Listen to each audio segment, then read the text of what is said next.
ఆయన వైధవ్యం పొందినటువంటి ఒక స్త్రీని ఆశీర్వచనం చేశారు. అది సౌభాగ్యప్రదంగా ఉంది. ఆవిడ ఏడ్చింది, నాకు సౌభాగ్యం ఎక్కడిది అని. నా నోటి మాట ఉత్తినే పోకూడదన్నారు. దహనం చేయబడడానికి సిద్ధంగా ఉన్నటువంటి ఆమె భర్త లేచొచ్చాడు. ఇది ఆ నోట ఈ నోట ఆ నోట ఈ నోట అందరికీ తెలిసింది. అది చక్రవర్తి వరకు వెళ్ళింది. పాదుషా తులసీదాస్ గారిని పిలిపించి ఏవి కొన్ని మహిమలు చూపించమన్నాడు.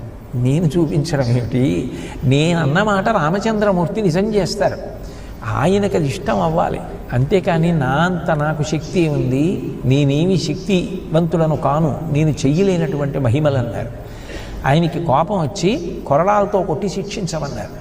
తులసీదాస్ గారిని స్తంభానికి కట్టేసి ఆ సైనికులు వచ్చి కొరడాతో కొట్టడానికి చెయ్యి పైకెత్తారు. ఎత్తేటప్పటికీ ఆయన వెంటనే మనసులో భక్త సంరక్షకుడు, ఆర్తత్రాణపరాయణుడు, పిలవగానే వచ్చి పలికేటటువంటి మహానుభావుడని హనుమని మనసులో స్మరించారు.